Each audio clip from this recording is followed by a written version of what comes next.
In 1513, the Spanish were well on their way to finding the west coast of the Americas, and were the first 16th century Europeans to see the Pacific.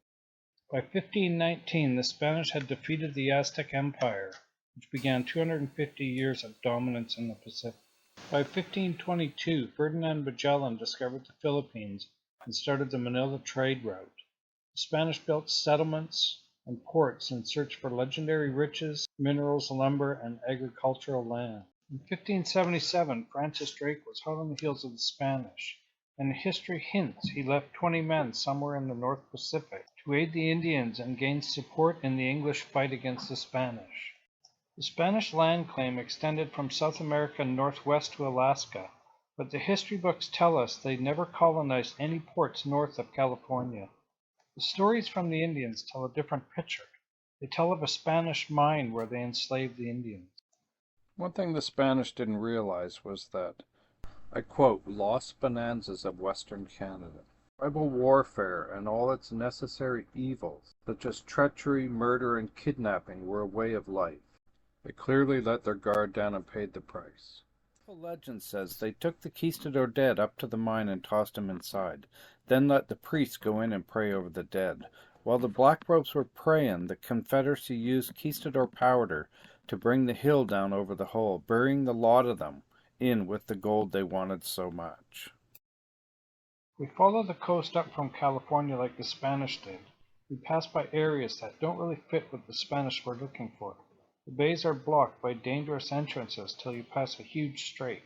It's here you enter a huge sound that has everything the Spanish were looking for. Historical mines, lost cultures, timber, suitable ports to build settlements and ships to defend the Pacific North. I grew up in this sound and became good friends with the late hereditary chief, Spencer. As a kid, my father became really good friends with the elders, and they told him the stories about how they used to paint their face in gold and dance around a volcano. When I was a kid, my friend lived out at the lighthouse, and he would take me to a beach where we would pan gold.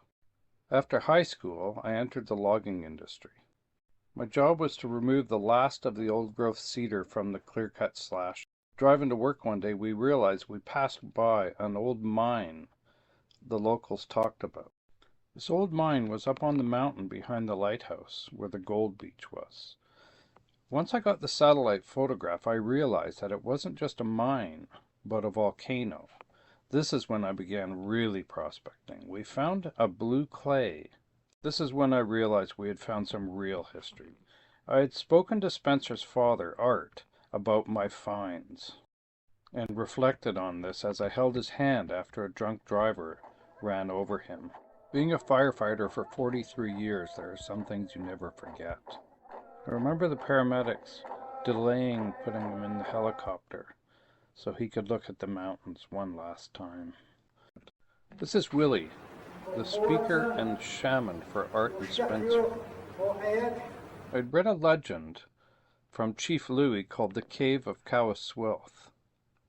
It said there was a miniature mountain in a cave. We knew this had to be our mountain. When we got to the cave, it looked like a big chunk of gold in the stone. And sure enough, the setting sun turns it into gold.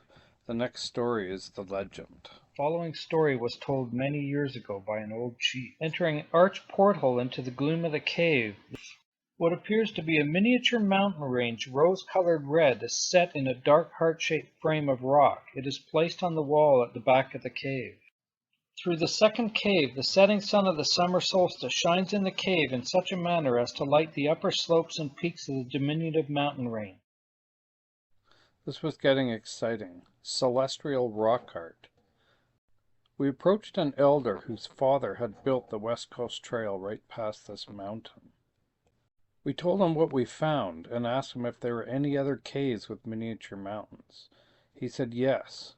Go to the old woman's cave. These caves are domes of rocks dedicated to a sacred mountain that are illuminated on the solstice. He pulled this out and said, "Look what my father found. Chunks of raw ore, gold and silver, hacked straight from a wall somewhere." I took old Willie to the Solstice Cave. It was like he had been there 1,000 times. He started pointing things out. The petroglyphs on the rock, the miniature mountain, it has this small petroglyph at the top. We compared that to the volcanic crater at the top of the mountain. Excited, I went straight to the archaeology branch and told them what I had found. I told them I found celestial rock art, where somebody had carved the image of a crater on top of the miniature mountain. I told them I found a volcano depicted in 2 caves. This is the crater at the top of the mountain. This is the lava flow, which is unglaciated.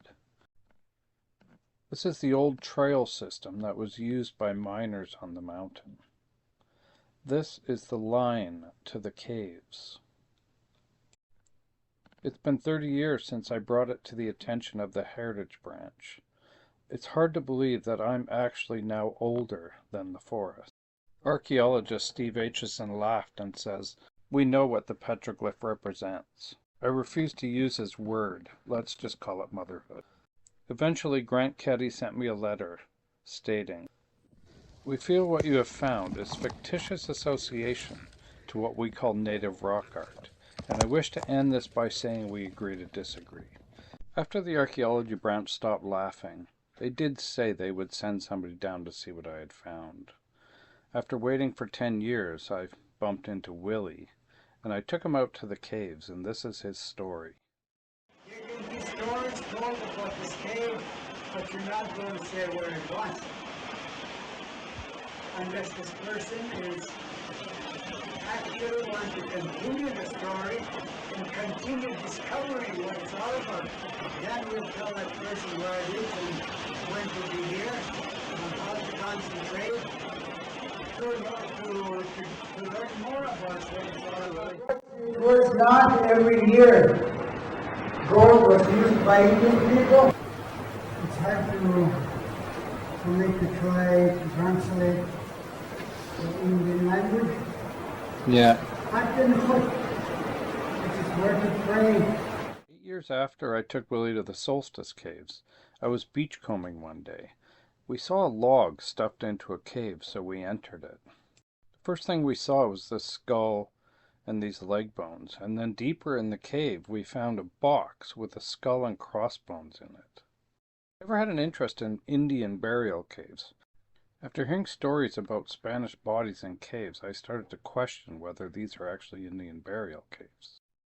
After we realized we had found Spanish and English in these caves, we knew we were onto something really big.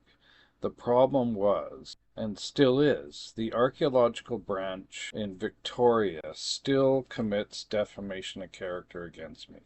They still tell people I'm nuts, and people believe them and continue to do that. I've warned the governments, Indigenous and my government, that I'm going to start making my videos public. When I had lunch with Robert Kennedy Jr. in Clayoquot Sound, I showed him my discoveries and he was quite interested. Maybe I'll send him the video as well. At that time he was an environmental lawyer, and now he's just an ordinary government worker. This next video is one I call the witch hunt. But I want to point something out. This mountain is an ancient mine. This cave has a smelter for that ancient mine. When I took Willie out there, we sat and watched the morning sun of the winter solstice rise over the Olympic Peninsula and shine past the whale into the cave.